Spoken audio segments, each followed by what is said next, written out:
Bien, buenas tardes. Mi nombre es Xavier Fabregas y junto a mí está Arnau Guardia, que es gestor del CAFE Ingenieros Global y CAFE Ingenieros Environment.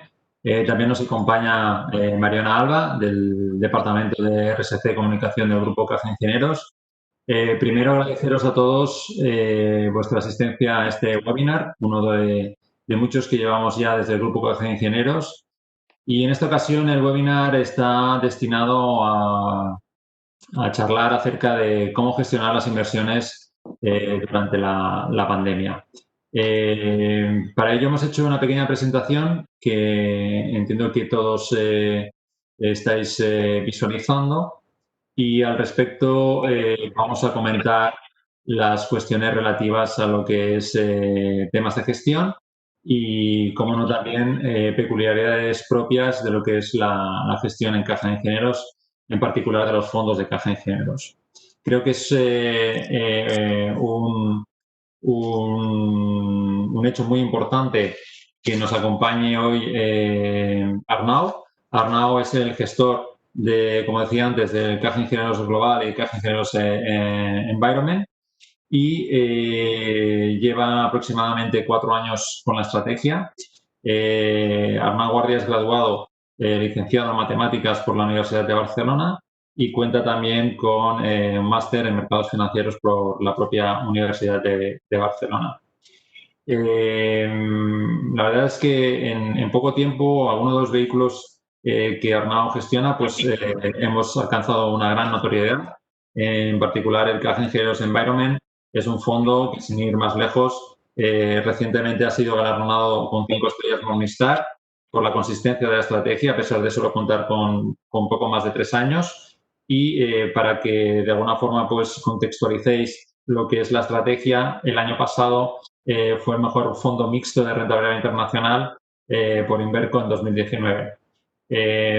Por lo tanto, creo que es interesante lo que nos pueda trasladar el sector acerca de la estrategia. Dicho esto, sin más demora, porque tenemos todos las agendas muy complicadas, más en estos tiempos de pandemia, nunca mejor dicho, doy paso a Arnau para que nos cuente el proceso de inversión de lo que es la estrategia. Arnau, cuando quieras. Buenas tardes a todos. Muchas gracias por conectaros a este webinar y nuevamente, pues bueno, agradeceros la asistencia. Durante la sesión de hoy vamos a tratar de explicaros un poco, ¿no?, cómo hemos gestionado nosotros durante estos últimos 6-7 meses las carteras, ¿no? Y durante las presentaciones vais a ver que vamos a mostrar diversos ejemplos de inversión, diversas compañías, y en ningún caso queremos que eso represente una recomendación de compra o de venta. Simplemente, pues bueno, los utilizaremos como ejemplos, ¿no?, para sintetizar las ideas. Entonces, en esta primera hoja lo que vemos es un poco el plan de actuación o hoja de ruta que nosotros pues nos establecemos ante eventos inesperados, ¿no?, eventos que no eran esperados por los mercados, como es el caso del coronavirus, ¿no? ¿Y por qué es importante, ¿no?, tener un esquema, ¿no?, sobre el cual trabajar? Básicamente, los seres humanos, nosotros como gestores, ¿no?, pues tenemos un impacto, ¿no?, de las emociones en la toma de decisiones, y lo que queremos es pues centrarnos en el aspecto más racional, ¿no? Entonces, pues establecer este esquema nos permite aislar el aspecto emocional en todas las decisiones y centrarnos exclusivamente pues en aquellas cosas que realmente impactan en los mercados y en las compañías, ¿no? Entonces, como lo hemos ubicado, son 4 bloques, ¿no?, en el primero de los cuales vamos a hablar de qué cambios de los efectos del coronavirus van a ser permanentes, ¿no? Obviamente, pues hay algunos casos algunos cambios o efectos del coronavirus que van a permanecer más allá del confinamiento o del distanciamiento social, y hay otros, pues bueno, ¿no?, que son más coyunturales y que pues cuando todo vuelva a la normalidad seguramente pues volveremos al ritmo de partida, ¿no?, o antes de 2020.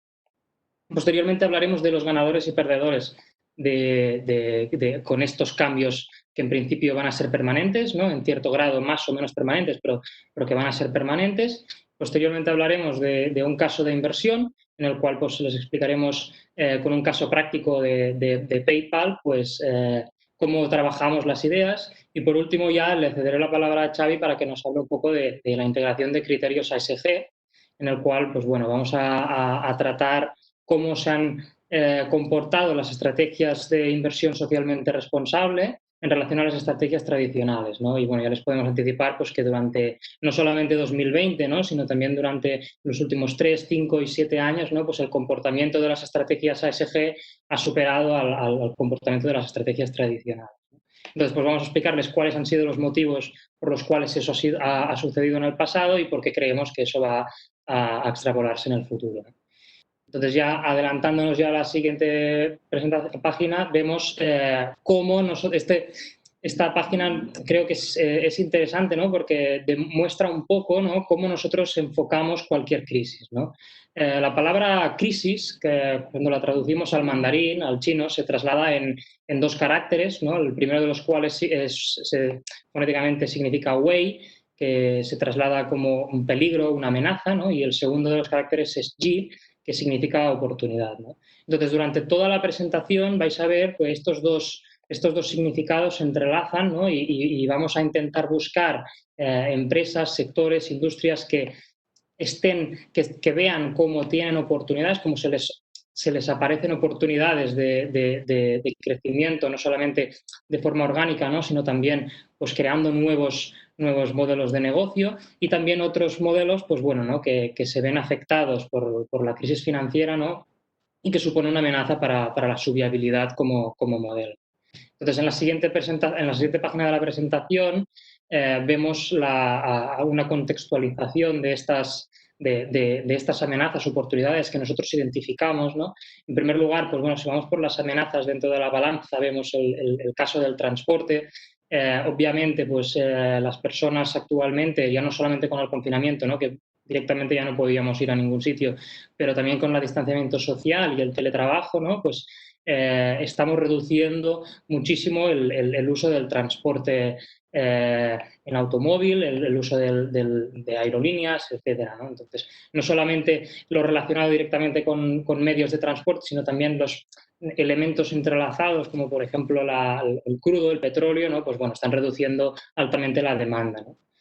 Otros aspectos como el consumo discrecional. Durante la pandemia, durante los meses que hemos estado en casa, ¿no? Yo lo que he recibido más de sensaciones es de que hemos empezado todos, ¿no? a ver qué cosas son importantes para nosotros y qué cosas no son tan importantes, ¿no? No hace falta ser muy minimalista tampoco y ver que con 1.500 calorías y 3 vasos de agua es suficiente para vivir, pero estamos dando valor a aspectos como el medio ambiente, estamos intentando pues modificar un poco las prácticas, ¿no? Entonces, pues bueno, algunas empresas de consumo discrecional que antes de 2020, ¿no? Pues considerábamos casi como imprescindibles, pues vemos que no tienen por qué ser así, ¿no? El siguiente aspecto, pues bueno, sería el sector turístico. Obviamente dentro del sector turístico hay grandes perjudicados y más nosotros en nuestro país, ¿no? Que tenemos pues grandes empresas dedicadas a ello. Pero lo que estamos viendo también un poco es que hay como un mix, ¿no? El turismo en aglomeraciones, en las grandes ciudades, como por ejemplo Barcelona o París, este sí que se está viendo muy afectado, pero por otra parte también tenemos que el turismo rural, el turismo local de proximidad, pues está resurgiendo, ¿no? E incluso hace un par de semanas, ¿no? Se hizo famosa una foto que se hizo en la Pica d'Estats, ¿no? Que es la montaña más alta de Cataluña, en la que se veía, pues bueno, ¿no? Que habían 2 horas de cola para hacerse la foto en el pico, ¿no?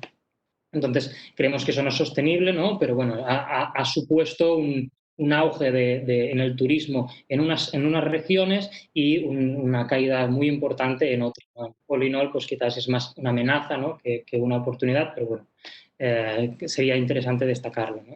Y por último, pues a nivel de centros comerciales, ¿no? Grandes locales en centros comerciales con mucha afluencia de personas, pues se están viendo muy afectados. En gran parte también no solamente porque las tiendas, ¿no? Pues existe también, se está cada vez utilizando más el comercio electrónico, ¿no? Sino también porque el aspecto, las primeras plantas de los centros comerciales que normalmente están más ubicadas en tiendas, pero y luego están las últimas plantas más tipo restauración, ocio, ¿no? Pues vemos que estas últimas plantas están cogiendo cada vez más peso, ¿no? Y juntamente con el confinamiento, pues bueno, ¿no? Es como si les hubieran tocado doblemente. A nivel de oportunidades, comercio electrónico, pues bueno, lo hablaremos con el caso de PayPal, pero está teniendo un auge muy importante. Algo que también, pues bueno, el teletrabajo, pues obviamente muchas empresas no permitían el teletrabajo y actualmente pues han tenido que adaptarse a la fuerza y se ha acelerado, ¿no? Un evento que probablemente hubiera sido en la misma escala que tenemos actualmente, quizás dentro de 10 o 15 años, pero hemos tenido que adaptarlo en la actualidad y lo que hemos visto, pues bueno, ¿no? Que en muchos casos la productividad no se veía afectada, ¿no? Y ya por último, pues otro ejemplo sería la educación online, en la cual pues quizás no en todos los rangos de edad es posible o es factible, ¿no? Utilizar los medios electrónicos para realizar la educación, ¿no? Me refiero quizás más a educación primaria, es más complicado, ¿no? Pero a partir de los 13, 14 años, y sobre todo educación superior en universidades, excluyendo algunos casos, ¿no? Como por ejemplo la medicina o enfermería o algunas asignaturas de más de ingeniería que sí que requieren la presencia física, ¿no? Pues en muchas asignaturas, en muchas clases de universidad, como por ejemplo la que yo hice, ¿no? De matemáticas, pues no era imprescindible ni mucho menos la presencia de los estudiantes en las clases, ¿no? Entonces, pues bueno, estamos viendo una adopción, sobre todo en países emergentes también de la educación online, ¿no? De todas las plataformas que lo permiten. Entonces, si pasamos a la siguiente página, cambiamos del bloque y vamos a ver ganadores y perdedores de cada uno de estos elementos que hemos visto. Entonces lo queremos hacer un poco práctico, ¿no? Y entonces pues creemos que es interesante, ¿no? Hablar de los ganadores y perdedores de 3 bloques, el primero de los cuales es el teletrabajo versus el trabajo tradicional, donde vemos, pues bueno, ¿no? Empresas que se han visto altamente beneficiadas, ¿no? Han visto que la adopción del teletrabajo en masa, pues ha supuesto un incremento de la demanda muy sustancial, mientras que otras empresas, pues bueno, se van a ver altamente afectadas, ¿no? Empezando por las positivas, el software de virtualización. Aquí mostramos 2 empresas norteamericanas, Citrix y VMware, que se dedican pues, a proveer, ¿no? Pues toda facilitar, ¿no? Las máquinas virtuales, ¿no? A que nosotros podamos tener el software para trabajar desde casa en remoto, ¿no? Y tener acceso a los servidores centrales por ejemplo, en mi caso, ¿no? Pues de caja de ingenieros. El segundo de los aspectos, que no solamente está ceñido al teletrabajo, ¿no? Sino que también vemos que las aplicaciones de comunicación, videoconferencia, etcétera, ¿no? Pues están teniendo un auge muy importante, sobre todo porque están reduciendo la necesidad, ¿no? Que teníamos de ir a ciras, a eventos y también, obviamente, pues a reuniones con nuestros compañeros, ¿no? Y, pues, bueno, empresas como Zoom, la norteamericana, o Skype y Teams, que son de Microsoft, o incluso la que estamos utilizando actualmente, ahora mismo, ¿no? Que es Webex, forma parte de la empresa también norteamericana Cisco, pues están viendo un incremento de la adopción de estas plataformas muy importante. Por otra parte, ¿no? Tenemos también el aspecto de que todos nosotros pues, no teníamos el hardware necesario, ¿no? Para realizar el teletrabajo, ¿no? Y nos hemos visto obligados, muchos, a comprarnos un portátil o comprarnos una pantalla adicional, un ordenador de sobremesa, un ratón o un teclado, un iPad, ¿no? Entonces, pues empresas como Apple, que proporciona hardware, o HP, pues también están viendo incrementos en la demanda, ¿no? Servidores en la nube, obviamente, para permitir todas estas aplicaciones y este software necesitamos, pues bueno, aumentar la demanda de este tipo de productos. Y por último, pues bueno, podríamos poner el ejemplo del mobiliario, ¿no? Se ha visto un aumento también en la compra de mobiliario de oficina para casa, ¿no? Por ejemplo, podríamos hablar de sillas ergonómicas, de mesas, de luces, etcétera. Entonces, Home Depot y Lowe's son 2 empresas norteamericanas que se dedican a la distribución minorista de productos para el hogar. Estas empresas, pues, aquí sería un símil, sería pues, quizás Leroy Merlin o Brico Depot, ¿no? Por otra parte, en el aspecto negativo tenemos el espacio en las oficinas, ¿no? Ponemos de ejemplo Colonial, que es una de las empresas líderes en España en espacio en oficinas. Cuenta con oficinas en los centros financieros de Barcelona, de Madrid y también de París. Entonces, en las oficinas vemos algo un poco diferente, ¿no? Vemos, por una parte, un aspecto positivo y un aspecto negativo, aunque creemos, ¿no?, que el aspecto negativo pesa un poco más. El aspecto positivo es que, dado el distanciamiento social que necesitamos, que por cada 10 personas o 20 personas necesitamos más espacio del que requeríamos pues, antes del coronavirus, ¿no? Eso implica un aumento de la demanda de espacio, pero por otra parte, pues bueno, el teletrabajo no sabemos cómo va a acabar, cómo va a desarrollarse en el futuro, no sabemos si vamos a tener 2 días de teletrabajo, vamos a tener 1, 5, todos, dependerá mucho de la empresa, ¿no? Pero el aspecto de tener teletrabajo, pues bueno, también limita la demanda de espacio en las oficinas, ¿no? Entonces, pues bueno, empresas como esta, que están muy apalancadas, ¿no? Pues cuando ven que sus ingresos se reducen, pues pueden llegar a tener problemas, ¿no? Los siguientes dos bloques de compañías de transporte y de petróleo están bastante relacionadas y es lo que comentábamos en el principio de la conferencia. Vemos claro, ¿no? Por ejemplo, si nosotros tenemos 2 días de teletrabajo, pues vamos a tener que acudir menos a las oficinas, ¿no? Por tanto, empresas como Central Japan Railway, que sería como un Renfe, ¿no? Un Renfe cotizado en Japón, de la zona central, ¿no? Pues bueno, está sufriendo muchísimo, ¿no? Son empresas también muy apalancadas. Todo el segmento ferroviario normalmente son empresas apalancadas, entonces cuando reducen mucho los ingresos, pues el impacto en P&L pues es muy elevado, ¿no? Y ya por último, el tema de los tickets restaurantes. Obviamente, si trabajamos más en casa y no vamos tanto a la oficina, pues no deja de tener sentido, ¿no? Tener los tickets restaurantes, ¿no? Entonces, empresas como Sodexo, que proporcionaban estos tickets restaurantes, incluso las tarjetas de crédito en las cuales pagábamos vía Sodexo, pues van a sufrir bastante el impacto. No sé si habréis visto nunca Sodexo, por ejemplo, es un logo que aparece muchas veces en las entradas de los restaurantes que indica que se puede pagar con ticket restaurantes. Y por último, pues bueno, moda business. Aquí destacamos el caso de una de las marcas de Inditex, ¿no? Massimo Dutti, donde estamos viendo pues que la gente al estar más tiempo trabajando desde casa, pues bueno, la necesidad de comprarse trajes, zapatos, corbatas, etcétera, ¿no? Pues se reduce bastante y esto lo está sufriendo bastante marcas de este estilo, que en parte lo compensan con, por ejemplo, en el caso de Inditex, pues Zara, ¿no? El siguiente bloque que vamos a trabajar un poco por encima es el ganadores y perdedores de todo el comercio electrónico contra el comercio tradicional, el retail. Aquí vemos, pues bueno, ¿no?, que como en la parte positiva, los 3 primeros elementos de los que hablamos están bastante relacionados con el sistema logístico, ¿no? En primer lugar tenemos Prologis. Prologis es una empresa norteamericana que es el líder mundial en centros logísticos. Y lo que hace, pues bueno, ¿no?, es compra centros logísticos o almacenes cerca de aeropuertos y de puertos en las principales ciudades del mundo, y entonces esto pues lo alquila pues a empresas como UPS, FedEx, Amazon, Zara, etcétera, ¿no? Entonces, pues está habiendo una demanda muy significativa como consecuencia del aumento del comercio electrónico.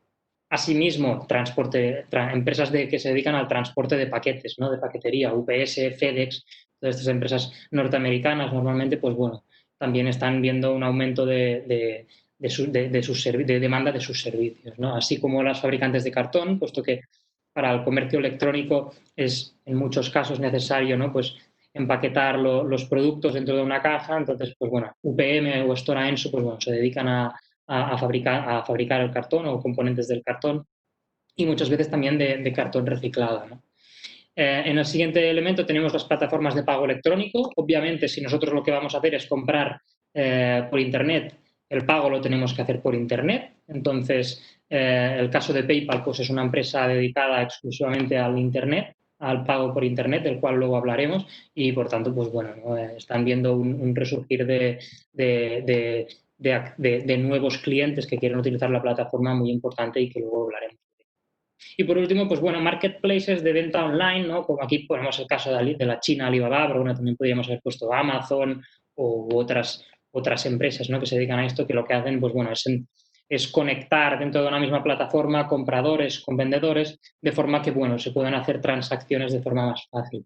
Y estas empresas lo que tienen es principalmente un efecto red, de forma que cuantos más compradores quieran comprar a través de esta plataforma, más vendedores querrán acceder a la plataforma, y eso se va retroalimentando, porque cuantos más productos se puedan comprar, pues se hace también más atractivo para los compradores, ¿no? El siguiente aspecto pues, son los negativos. Obviamente también hay perjudicados del aumento del comercio electrónico, uno de los cuales pues, es obvio, ¿no? Pues son los distribuidores minoristas tradicionales, ¿no? Las tiendas tradicionales que no cuentan con un canal online. Y aquí, pues bueno, que destacar el caso de Primark. Primark es una empresa de textil similar a Zara, pero encarada a un rango de precios mucho más bajo. Primark es propiedad de la empresa del Reino Unido ABF, y el modelo de negocio se basa básicamente en vender la ropa al mínimo precio posible, lo cual, pues bueno, ¿no? Limita un poco la posibilidad o que sea factible, ¿no? Vender los productos vía online, porque tener que hacerse cargo pues, del transporte y de la logística que hay detrás, pues no hace factible un modelo de negocio a tan bajos precios, ¿no? Entonces, pues bueno, Primark hace ya años que los inversores han estado reclamando que intenten hacer un canal online, y bueno, pues de momento se están resistiendo, y este coronavirus puede haberlos tocado de verdad, ¿no? Y van a tener que ver cómo actúan en el futuro. El espacio en centros comerciales y calles comerciales, hemos hablado un poco, ¿no? Antes ya al respecto. LAR España, pues bueno, es el principal poseedor de centros comerciales en España, como por ejemplo la ANEC Blau. Entonces, aquí en este caso no es tanto el problema quizás del centro comercial de que no vaya gente, ¿no? Sino también que si los vendedores de los centros comerciales, ¿no? Los locales que están ahí no consiguen las ventas que desearían, ¿no? Pues van a tener que reducir sus alquileres, ¿no? Entonces, pues bueno, LAR España, que son empresas altamente apalancadas, ¿no? Empresas inmobiliarias que tienen un 40% más o menos de activo, de deuda respecto al activo total, ¿no? Pues entonces pues, se ven muy perjudicadas cuando no reciben los alquileres, ¿no? Y por último, pues gestión de efectivo. Obviamente, pues esto va un poco en contraposición con la plataforma de pago electrónico, ¿no? Cuanto más pago se realice de forma electrónica o con tarjetas de crédito, ¿no? Pues va en contraposición de las empresas que gestionan el efectivo, ¿no? Como por ejemplo Prosegur Cash o Loomis, ¿no? Seguro que todos habéis visto alguna vez pues, los camiones estos blindados que transportan dinero pues, desde las bancos o las cajas hasta las tiendas propiamente, ¿no? Pues bueno, lo que estamos viendo es que cada vez vemos menos, ¿no? de estos blindados por la calle, y probablemente pues, en algún momento pues, este modelo de negocio va a tener que dejar paso al pago electrónico. El siguiente caso que estudiaremos es el distanciamiento social y el confinamiento. Aquí lo que vemos, el primero de los bloques positivos, son el auge impresionante que está teniendo las mascotas. Obviamente todos nosotros que hemos estado pues, prácticamente 3 meses encerrados en casa, nos hemos sentido solos en algún momento, y lo que y la posibilidad de tener compañía, la compañía que nos dan las mascotas, ¿no? Pues ha supuesto un importante auge en este aspecto, ¿no? Y esto no solamente se puede jugar vía mascotas directa, ¿no? También en todos los sentidos, como Zoetis o Tractor Supply, ¿no? Empresas que distribuyen alimentación animal, como sería el caso de Tractor Supply, productos de veterinaria o fármacos para animales, o también directamente los productos de alimentación animal, ¿no? Como la marca Purina, que forma parte del conglomerado Nestlé. Por otra parte, tenemos el juego online, ¿no? El estar encerrados en casa, sobre todo para los jóvenes y niños, ha sido muy duro. Y el juego online lo vemos como una posibilidad, ¿no? Una herramienta para conectar con nuestros amigos, con los amigos de los jóvenes, y a través de las plataformas de juego, pues bueno, se está transformando quizás un poco, ¿no? En una red social en la cual, pues bueno, quedan 3, 5, 6 amigos a jugar, ¿no? Y el juego, pues bueno, es como un poco la excusa, ¿no? Para estar un rato con tus amigos, dado que no puedes hacerlo por el distanciamiento social o el confinamiento. Entonces, empresas como Microsoft, que cuentan con el juego Minecraft, ¿no? Por ejemplo, o la consola Xbox, pues se están viendo beneficiadas, ¿no? En este sentido. El siguiente aspecto, pues bueno, plataformas de envío de comida, ¿no? Deliveroo Hero, pues es una empresa que se dedica a esto. Muchas personas que nos gusta acudir a restaurantes, ¿no? Que somos ciertamente gastronómicos, pues hemos visto durante el confinamiento que no era factible, no era posible ir a los restaurantes y bueno, pues estas plataformas un poco lo que hacían pues era llevarte el restaurante a casa, ¿no? Y el siguiente bloque ya pues hablamos de educación online, que lo hemos hablado un poco por encima, y por último, pues bueno, maquinaria y ropa de deporte, ¿no? En maquinaria y ropa de deporte, lo que se estaba viendo últimamente, ¿no? Hasta el 2019 era un auge de los gimnasios low cost, en gimnasios baratos, diríamos, que por 15, 20, 30 euros, pues bueno, tienes la suscripción mensual. Y con el confinamiento, pues obviamente no se podía asistir y con el distanciamiento social y el miedo que tenemos las personas a contagiarnos, ¿no? Pues bueno, estamos optando por otra manera de hacer deporte, ¿no? En muchos casos, pues hacerlo en casa, ¿no? Entonces, empresas de ropa de deporte como Nike o maquinaria por unas pesas o lo que sea como Tecnogym, pues bueno, están viendo un aumento de la demanda muy sustancial, ¿no? Por la pata negativa, pues también tenemos aspectos, ¿no? Del distanciamiento social y el confinamiento. Obviamente, el aspecto del turismo, que estaría vinculado aquí con los hoteles, aerolíneas y cruceros, pues poco tendríamos que hablar de él. El primero de los bloques, pues bueno, de ticketing de eventos, la empresa CTS Event Team se dedica pues a distribuir los tickets de conciertos, de eventos, ¿no? Entonces, pues bueno, con el confinamiento pues era imposible realizar este tipo de eventos y ya con el distanciamiento social, si no hay un porcentaje suficiente de gente que quiera asistir a estos eventos, pues bueno, empresas como CTS Ventim pues se quedan sin ingresos, ¿no? Y ya por último, pues bueno, estudios cinematográficos con cinemas cerrados, pues las grandes cinematográficas como por ejemplo Disney, que se acaba de comprar Fox, han tenido que optar pues no por nuevas alternativas como por ejemplo las plataformas de streaming, ¿no? Disney en concreto ha lanzado recientemente la plataforma de Disney Plus, la cual pues bueno ha sido ha tenido una aceptación muy importante, ya estaba cerca de los 60 millones de suscriptores, mientras que Netflix, pues bueno, ¿no? Le costó prácticamente 7 años, ¿no? Alcanzar estos niveles. Entonces, de todos estos ganadores y perdedores, ¿no? Lo siguiente que vamos a hacer es trabajar un caso, un ejemplo, ¿no? de cómo cómo realizamos los casos de inversión, ¿no? Para así quizás hacerlo más entendible, ¿no? Antes de empezar con el propio ejemplo de PayPal, queríamos hablar que no solamente hay oportunidades de inversión dentro de los ganadores son quizás más obvios, pero dentro de los perdedores también existen oportunidades de inversión, los cuales, pues bueno, ¿no? Están más bien vinculados, ¿no? a empresas que coyunturalmente, durante un periodo de tiempo más o menos delimitado, ¿no? van a sufrir bastante, ¿no? Pero que una vez todo vuelva a la normalidad, ¿no? Pues los ingresos van a volver al nivel anterior. Entonces, en el caso práctico que utilizamos es un caso de los ganadores, como ya hemos comentado. PayPal para aquellos que no la conozcan, es una empresa norteamericana, ¿no? Que opera un sistema de pagos online. En concreto, pues bueno, es el líder mundial en este aspecto, con una cuota de mercado cercana al 20%. Y PayPal el modelo de negocio es bastante sencillo. Cualquier usuario se puede hacer una cuenta de PayPal y entonces accedes a través de un correo electrónico y una contraseña y puedes vincular tarjetas de crédito, tarjetas de débito, puedes vincular tu cuenta corriente de diversos bancos e incluso también puedes hacerte una propia cuenta corriente dentro de PayPal. Entonces, cuando acudas a comprar, pues por ejemplo, en una tienda online como Amazon, simplemente poniendo el correo electrónico y la contraseña, pues puedes decidir, ¿no? qué método de pago vas a utilizar en ese caso concreto, ¿no? También se pueden hacer transferencias a amigos o familiares o compartir una factura, etcétera, ¿no?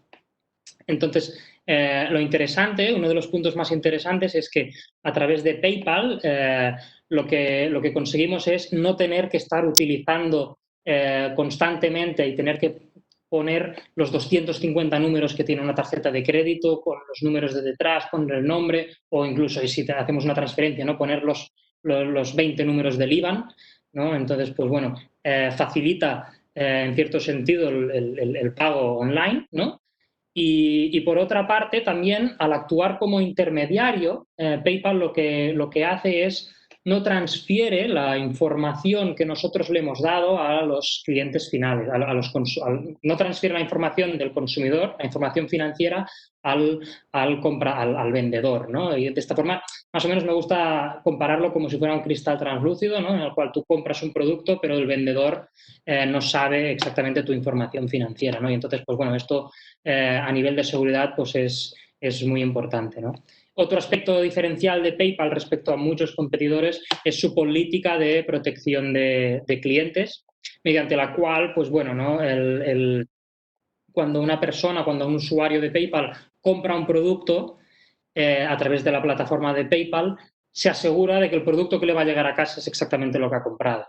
Me explico. Si nosotros, por ejemplo, compramos a una empresa, o nosotros queremos comprar un producto a una empresa que no hemos comprado anteriormente y lo utilizamos a través de PayPal, compramos una calculadora, por ejemplo, y nos llega a casa una calculadora que no es la que hemos comprado, entonces nosotros lo que haríamos sería reclamar a PayPal que lo que nos ha llegado o que no nos ha llegado, en el caso de que no nos llegue el paquete, pues que no es lo que habíamos pedido. Entonces PayPal lo que hace es verificar la información que nosotros le proporcionamos y si es correcta nos devuelve el dinero y se encarga de nosotros de reclamar al vendedor el producto, ¿no? Entonces, bueno, esto supone un avance muy importante, sobre todo lo supuso en su momento, ¿no? Cuando PayPal se utilizaba principalmente, ¿no? en la plataforma de eBay. Actualmente ya pues PayPal se utiliza en la compra de prácticamente en cualquier plataforma online, ¿no? Entonces, ¿cómo genera dinero PayPal, ¿no? Esto quizás es la pregunta. PayPal más o menos ingresa un 2% por cada transacción que se realice a través de su plataforma. Es decir, si nosotros acudimos a la Nike Store, la tienda de Nike, y compramos unos zapatos de 100 euros, pues más o menos 2 euros irían a PayPal y los 98 euros restantes irían a Nike. Entonces, de estos 2 euros no son beneficios netos de PayPal, porque PayPal también tiene que pagar a los proveedores de servicios financieros. Por ejemplo, si nosotros utilizamos la tarjeta de crédito o la tarjeta de débito, pues bueno, nuestro banco y también pues Visa o Mastercard pues van a recibir un porcentaje de ese absoluto, ¿no? De ese 2%, y más o menos estamos hablando de que ellos, de estos 2 euros que ingresan, pues tienen 1 euro que se lo quedan para ellos. Entonces, bueno, los márgenes son muy interesantes, ¿no? Entonces, una vez comprendido un poco, ¿no? Cómo funciona el modelo de negocio, vamos a ver cómo ha evolucionado con el coronavirus, ¿no? Obviamente, ¿no? PayPal es una empresa que se dedica a procesar pagos online, básicamente. También está entrando ahora al offline, es decir, la compra en tienda a través de QRs y otras plataformas, pero básicamente es plataforma online. Entonces, el aumento de la penetración del comercio electrónico prácticamente es 1 a 1 con los ingresos que pueda crecer PayPal. Y lo que vemos en el gráfico de la izquierda arriba, pues es el aumento de la penetración del comercio electrónico en Estados Unidos sobre el porcentaje total de las ventas minoristas. Durante los primeros 4 meses del año, ¿no? Pasamos de que representaba el 16% del porcentaje de ventas totales al 27%. Eso significa que el aumento de la penetración durante esos 4 meses ha superado el aumento que tuvo durante los últimos 10 años juntos, ¿no? Entonces, pues bueno, PayPal no ha sido ajeno a todo este crecimiento y en el gráfico de la derecha abajo lo que vemos es el aumento trimestral de nuevos usuarios en PayPal. Vemos que durante los últimos trimestres pues venía creciendo, venía aumentando, ¿no? Incorporando unos 9,5 millones de usuarios cada trimestre, ¿no? Y durante el confinamiento, pues eso se multiplicó, ¿no? Y llegó a incorporar durante el mes de abril, creo que fueron 7,4 millones de usuarios, y durante el segundo trimestre, como se ve en el gráfico, pues llegó a ser de 21,3 millones de usuarios. Eso representa un 124% de mayor crecimiento del que estaba teniendo hasta ese momento, ¿no?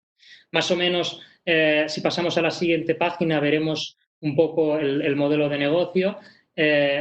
Para que os hagáis una idea, la tesis de inversión la ventaja competitiva de PayPal es el grafiquito de la izquierda, ¿no? El usuarios, comercios y menores precios. Y aquí a lo que nos referimos es que cuantos más usuarios quieran entrar a utilizar la plataforma de PayPal, pues más comercios van a sentirse atraídos para aceptar los pagos a través de PayPal. Y cuantos más comercios acepten pagos a través de PayPal, pues más usuarios querrán pues, pagar con PayPal porque tendrán acceso a más comercio. Pero es que esto es el efecto red normal, pero en el caso de PayPal aún es más fuerte porque le incorporamos los precios. Entonces, para entender el por qué los precios pueden ir bajando poco a poco, tenemos que entender que los costes de una empresa pueden ser variables o pueden ser fijos.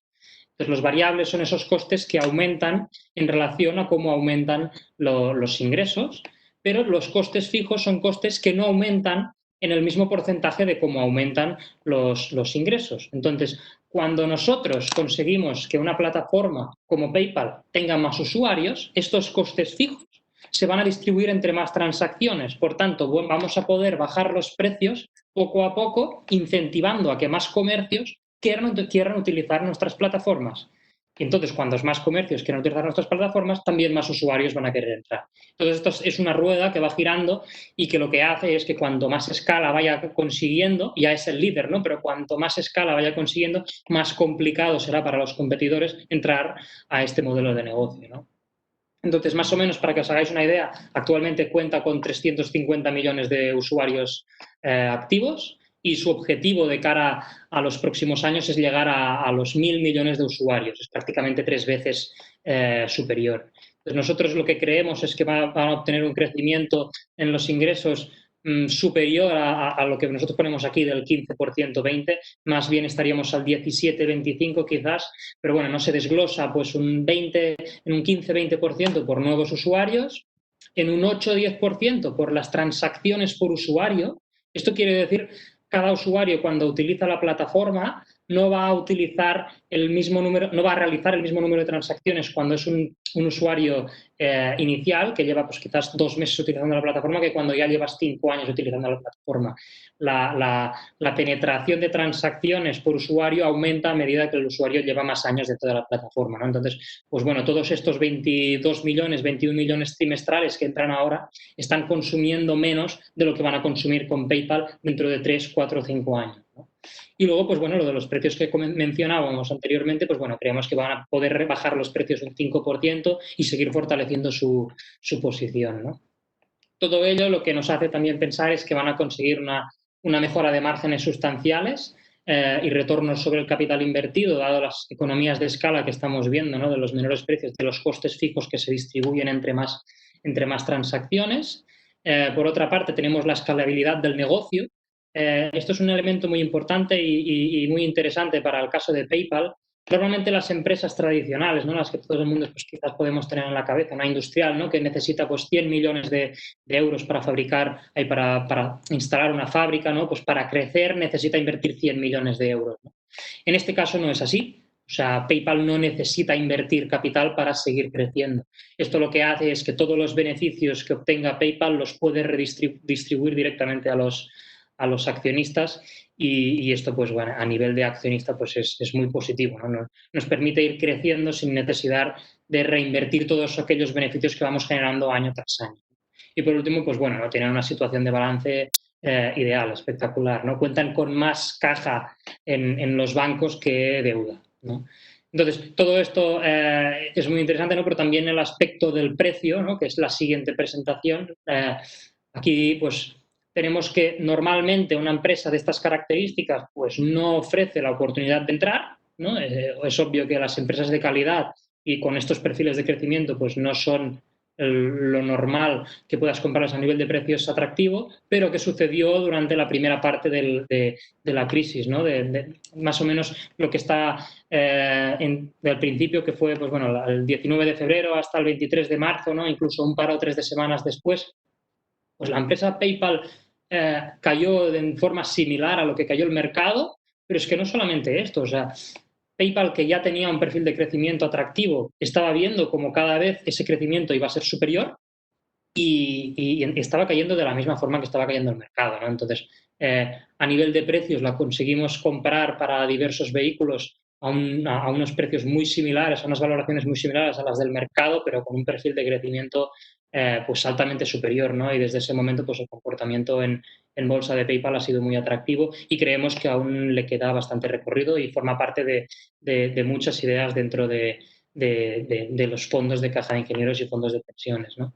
Y ya sin más doy la palabra a Xavi para que nos hable de la ISR. Muy bien, Arnau, gracias. Terminamos con la presentación con las cuestiones relativas a lo que es la integración de criterios ASG. Sabéis que los criterios ASG son una parte fundamental de lo que nos explicaba Arnau hasta ahora. Es una parte, digamos, que complementa el análisis tradicional financiero y de alguna forma aporta un plus cualitativo a lo que es la selección de empresas. ¿Qué miramos en aspectos ambientales, sociales y de gobernanza corporativa? Pues a título de ejemplo lo tenéis en la slide. A nivel ambiental nos fijamos en cuál es la huella de carbono o la intensidad del consumo de agua de una determinada compañía para ver si su modelo de producción es sostenible y si es también responsable desde el punto de vista de emisiones, por ejemplo, de CO2 en el caso de la huella de carbono. Y sobre todo nos interesa para ver si está alineado con una forma de entender lo que es las inversiones en caja de ingenieros y que pasa por, digamos, tener un impacto positivo en lo que es los diferentes ámbitos de actuación que tienen los distintos actores de la economía, en este caso las empresas. En temas sociales, pues nos fijamos en cuestiones tales como la rotación de empleados o las horas que destina una determinada empresa para formar a sus empleados. Lógicamente, aquí lo que me interesa es una rotación de empleados baja y un número de horas de formación por empleado alta para que las skills o las habilidades de los empleados, del equipo directivo, pues sea, digamos, competente y de alguna forma pues también sea enriquecedor tanto para la empresa como para el propio trabajador.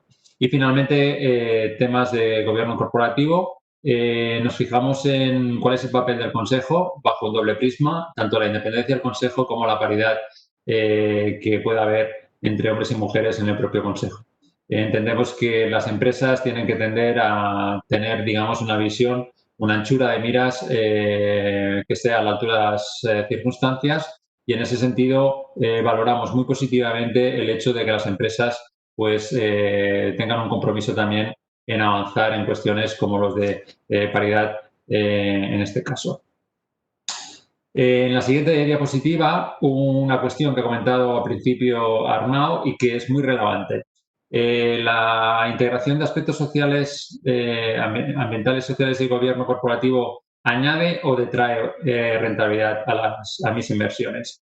La respuesta la tenéis en la tablita, a excepción de lo que es los índices ASG o los índices responsables globales a 1 año y a 7 años, que es en el único periodo donde lo hacen digamos, peor que los índices tradicionales. Y cuando digo peor, quiero decir que prácticamente es la misma rentabilidad, pero sí que es cierto que es algo por debajo. En el resto, en cualquier región, los índices ASG lo hacen mejor que los índices tradicionales. Y lo vemos tanto a nivel de inversiones globales como europeas como emergentes.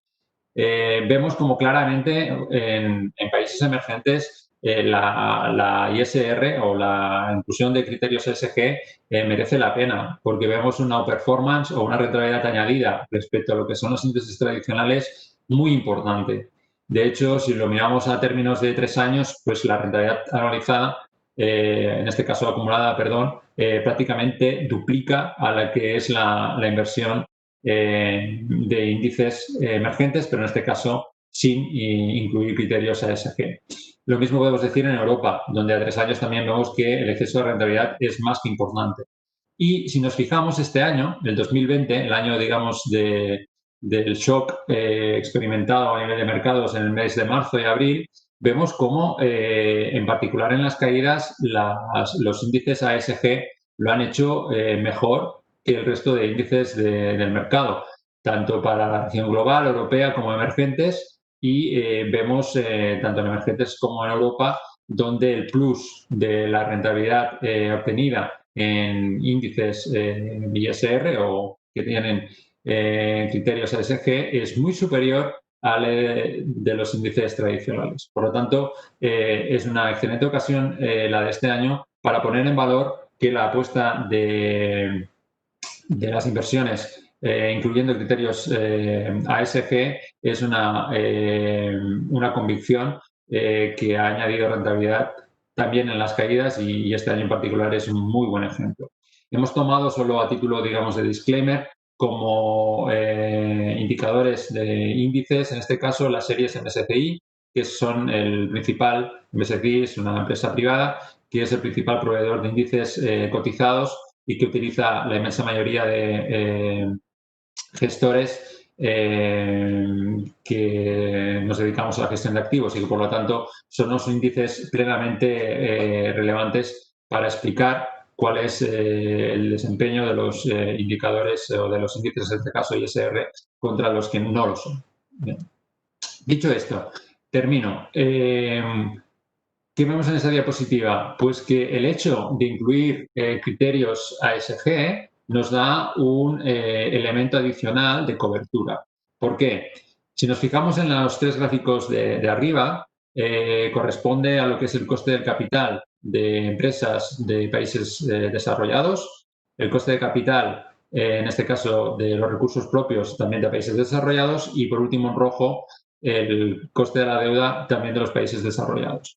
Pues vemos cómo al aplicar criterios ASG, vemos que ese coste, tanto ponderado de los recursos propios como de la deuda, como de los recursos propios, como también de la deuda, desciende a medida que vas incorporando criterios ASG. De hecho, si nos fijamos en los quintiles, vemos cómo en el quintil número 5 tenemos el coste de capital promedio más bajo, tanto para países desarrollados como para países emergentes, que sería exactamente lo mismo, pero los tres grafiquitos que hay en la parte inferior de la diapositiva. Termino. ¿Qué ha conseguido el hecho de incorporar los criterios ASG en términos de coste del capital? Primero, obtener unos mayores márgenes de beneficio. Eso al final se explica porque la cuenta de resultados a nivel de costes financieros, estos son menores y por tanto el resultado neto mayor, por lo tanto es un beneficio directo y también financiero, material. En segundo lugar, la empresa es capaz, con ese menor coste del capital, de liberar recursos para destinarlos a aquellos proyectos e inversiones que cree que son cruciales y que, por lo tanto, es un elemento catalizador y amplificador de lo que es la buena marcha de la compañía. Y, por último, también desde un punto de vista fundamental, en la medida que nosotros valoramos una compañía por descuento de caja, lógicamente el hecho de tener un coste de capital más bajo nos da un precio objetivo, nos da un precio teórico asignado a la empresa más alto y por lo tanto las expectativas que hay en relación a lo que es el buen comportamiento de la acción es mayor. Por lo tanto, son tres elementos que tienen su importancia y que al final también empíricamente nos demuestran que la ESG es beneficiosa a la hora de afrontar las distintas inversiones, en este caso en los fondos que comentaba Arnau y también el resto de fondos porque al final tenemos una metodología compartida de la gama de Café Ingenieros. En el anexo podéis encontrar un poquito lo que es el timeline o lo que ha sido nuestra evolución en materia de sostenibilidad desde el año 2006, cuando lanzamos el primer fondo ISR, hasta la actualidad, para que veáis un poquito el bagaje que tenemos en temas de sostenibilidad, que ciertamente es amplio y donde tenemos un papel pionero en la industria. Existen una serie de anexos relativos a lo que es el propio caso que antes he explicado Arnau, pero yo, si os parece, lo dejaría aquí. Solo para concluir, comentar que todas nuestras estrategias aplican exclusiones, es decir, todos nuestros vehículos tienen una aproximación aplicando criterios ASG, pero también de exclusiones. En particular, no invertimos en sectores que son, digamos, controvertidos, como puede ser el sector armamentístico, también la industria tabaquera, y también en aquellos sectores que sean muy intensivos en lo que es la exploración y perforación de recursos petrolíficos, especialmente en las zonas, digamos, más sensibles, como puedan ser los polos. En definitiva, tenemos una doble vía. Creo que la explicación de Arnau ha sido muy clara en cuanto a que el proceso de generación de ideas es muy amplio y que ciertamente nosotros, a pesar de ser un año muy complicado, vemos oportunidades por doquier y esas oportunidades las hemos incorporado en los distintos fondos. En estos fondos tenemos este año un comportamiento mixto. Tenemos vehículos que están en positivo, vehículos que no lo están, pero en general diríamos que es un año bastante normal a pesar de la situación que están viviendo los mercados y la situación sobre todo que están viviendo las distintas economías. Estamos teniendo un año donde ciertamente quien no está en las empresas adecuadas o en los sectores adecuados, pues está viendo muy penalizado sus portfolios, cosa que no sucede en la actualidad en nuestra gama. Sin más, daríamos turno a las preguntas. Vamos a ver si tenemos alguna pregunta al respecto. Sí, mira, vemos la primera pregunta es en relación al sector salud y nos pregunta si queda margen. Si quieres, Xavi, la contesto yo. Sí. Sí, vale. A ver, en el segmento salud, quizás no hablarlo desde el punto de vista agregado, porque bueno, tiene muchos segmentos, ¿no? El sector salud. Pero lo que sí que hemos visto, ¿no? Es que a nivel de empresas que producen fármacos, por ejemplo, que no son vitales, fármacos que por ejemplo, utilizamos pero que no requieren de ellos para seguir viviendo, ¿no? Pues han tenido unas caídas importantes. Pero por otra parte, ¿no? Pues creemos que cuando se normalice todo, ¿no? Pues van a seguir teniendo el crecimiento y el desarrollo que tenían antes, ¿no? En cierto sentido, lo que vemos es también que muchas personas están posponiendo las visitas a los médicos. Esto se produjo sobre todo durante el confinamiento, ¿no? Que incluso en algunos casos, pues bueno, ya te las anulaban directamente las visitas a los médicos, pero sobre todo el aspecto de empresas que se han visto penalizadas, ¿no? Durante este periodo por culpa del coronavirus, creemos que a largo plazo pues no lo serán, ¿no? Entonces, por otra parte, también todo el aspecto de empresas que producen fármacos que no tienen nada que ver con fármacos no vitales, sino que son fármacos vitales, pues bueno, no han tenido un impacto, ¿no? A nivel de precios, nosotros creemos que están bastante atractivas, incluso estamos sobreponderados en diversas carteras y bueno, más o menos eso sería nuestra visión.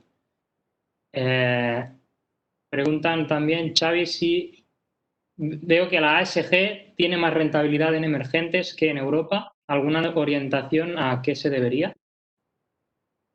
Sí, ya he explicado en la diapositiva, lo vamos a recuperar, que es precisamente en mercados emergentes donde obtenemos mayor rentabilidad frente a los índices no ASG. Eso se debe porque fundamentalmente en las economías emergentes no existe la tradición de transparencia que hay en países desarrollados como en Europa o también en Estados Unidos. Y al final lo que se traduce es que en momentos de incertidumbre, los inversores suelen estar más cómodos en aquellas empresas que tienen unos estándares de transparencia más altos.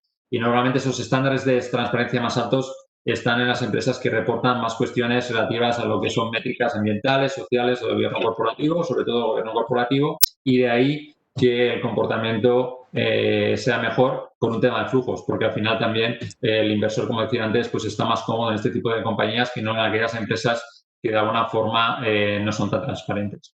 Y en particular en países emergentes es una cuestión, digamos, que es muy acuciante y que es muy importante. ¿Vale? Arnau, te devuelvo una pregunta. Preguntan del sector tecnología. Nos preguntan, está en máximos. ¿Creéis que sigue habiendo margen?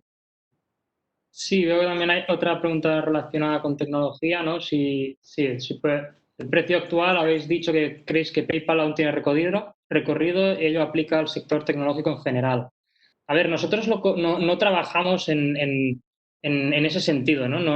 Normalmente no somos de ver un sector más o menos positivo, ¿no? Vamos compañía a compañía. Entonces, bueno, en el caso de PayPal creemos que aún tiene recorrido, básicamente porque, bueno, cotiza a unos niveles de precio aceptables y el crecimiento que esperamos que tengan en el futuro pues es muy superior al que creemos que puede tener empresas similares, ¿no? Y que cotizan a unos niveles también similares.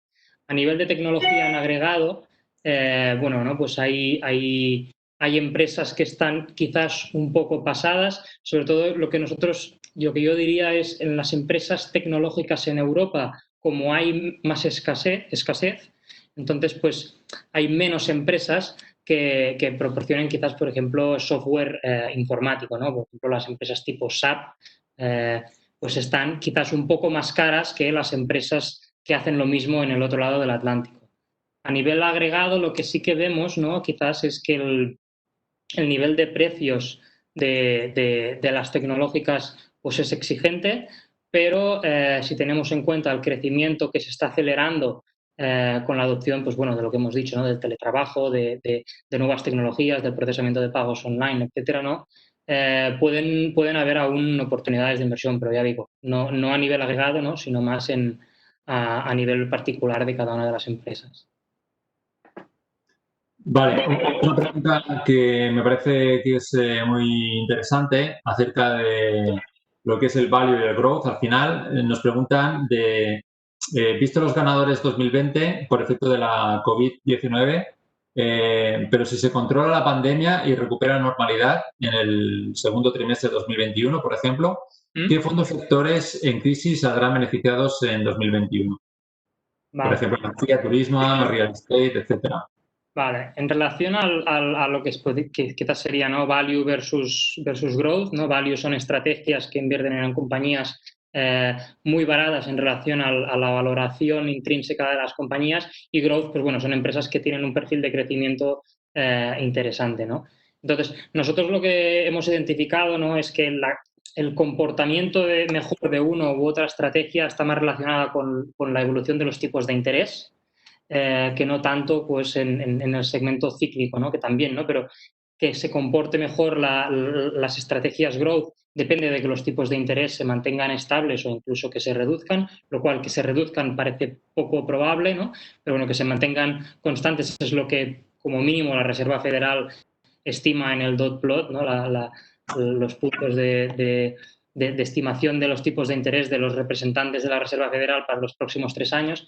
Entonces, pues bueno, el aspecto de energía real estate, pues quizás sí que estaría más vinculado con el aspecto de los tipos. En cambio, sí, el turismo sí que vemos que puede tener un comportamiento muy superior, ¿no? Sí que hay empresas que están que también muy apalancadas financieramente, ¿no? Entonces, pues bueno, están cotizando a unos niveles de precios muy atractivos, que si sigue esto, pues más allá del 2023, por ejemplo, o 2024, pues quizás la viabilidad del negocio está en entredicho, pero si antes de ese periodo, pues bueno, conseguimos una vacuna y el turismo repunta de nuevo, ¿no? Pues al estar apalancados operativamente, ¿no? y financieramente, pues estas empresas van a salir altamente beneficiadas. Con lo cual, sí, quizás el segmento turístico pues sería uno de los mayores beneficiados de una nueva normalidad, ¿no? El aspecto del real estate, que también veo que nos preguntan por otra parte, hemos mencionado brevemente, ¿no? El real estate sector inmobiliario, ¿no? En inglés.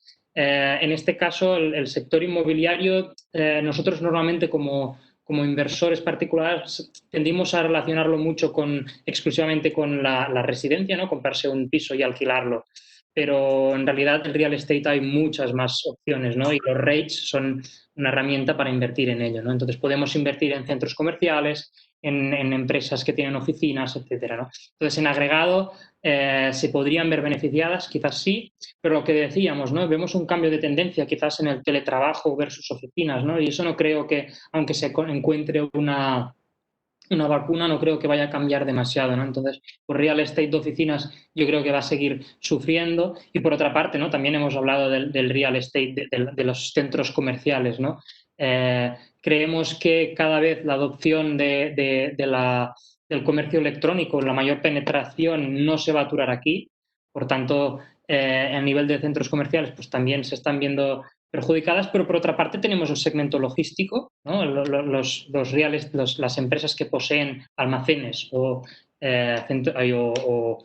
centros logísticos, ¿no? Pues que ya están teniendo muy buen comportamiento. Y por otra parte también empresas de centros de datos, que son los grandes almacenes donde se ponen los servidores, ¿no? Los servidores, pues, por ejemplo, de Amazon Web Services o de Microsoft Azure, ¿no? Pues se ponen ahí, pues estas empresas también están teniendo muy buen comportamiento, ¿no? Entonces, es un poco complicado de decirte si el real estate lo hará mejor o peor, porque creemos que dependiendo del segmento de inmobiliario va a tener un mejor o peor comportamiento. Muy bien, Arnaud. Pues terminamos con un tema pregunta. Nos comparten la siguiente reflexión. ¿Compartís desde Caja Ingenieros la previsión de Deutsche Bank acerca del inicio de una nueva era de desorden con reglas y comportamientos económicos diferentes a los actuales? Si quieres, ya me la quedo yo esta, Arnaud. A ver, ciertamente nosotros, y en línea con lo que comentaba Arnaud, de los sectores que ahora están más castigados, no tenemos ninguna duda de que va a haber una reversión a la media y que en algún momento esos sectores van a empezar a recuperar atractivo. Ya bien sea porque la economía real empieza a dar muestras de cierta fortaleza en esos sectores porque hemos encontrado una vacuna o porque hemos conseguido tener, digamos, los protocolos más afianzados y poco a poco vemos una pequeña recuperación de estos sectores y desde luego estamos convencidos de que va a seguir, digamos, el paso de la economía hacia una economía, digamos, tal como la teníamos hasta la fecha, mucho más reconocible. Sí que es verdad que tenemos unos cambios estructurales que ya ha comentado Arnaud, han venido para quedarse, pero también es cierto que no vemos una situación donde caigamos en el pesimismo total y absoluto y de hecho lo estamos viendo este año. Uno de los temas que yo quería comentar, así aprovecho la pregunta, es el hecho de que este año los mercados no están correlacionados o no hay una sincronización con la economía real. El segundo trimestre del dato del PIB americano del segundo trimestre ha sido una caída del 9,5% este segundo trimestre. Eso significa una caída de casi el 33% si lo miramos en términos anualizados y a pesar de eso la economía americana pues está en positivo y no únicamente en eso, sino que además los sectores como la tecnología pues están con unas rentabilidades de 2 dígitos. Por lo tanto, esa es una constancia. Es decir, vamos a ver cómo los activos financieros se van a comportar al margen de lo que es la economía real. Y por último, termino. ¿Sabéis cuál es el único país del G20 que va a terminar con un PIB positivo este año? Pues es China. En China empezó todo y en China parece que han terminado antes, como mínimo. Más que un desorden, lo que vemos es un cambio de orden. Es decir, probablemente con el tiempo veremos que hay un antes y después en el orden mundial, después de lo que es el coronavirus y las implicaciones que ha traído sobre la economía y sobre también los centros de poder. Y nada más, agradeceros a todos vuestra asistencia a este webinar, invitaros a que nos sigáis en nuestra página web ingenierosfondo.com. Si me permitís una pequeña cuña comercial, todos nuestros fondos son contratables a través de nuestra página web. Ya que estamos hablando de digitalización, pues no voy a perder la ocasión pues para insistir en que nuestros fondos son contratables a través de nuestra página web y, por supuesto, en las oficinas, donde estaremos encantados de entrar en detalle de cualquier estrategia, de cualquier fondo, en cualquier formato, ya sea fondo o ya sea plan de pensiones. Sin más, que tengáis buena tarde. Muchas gracias a todos y hasta la próxima. Gracias.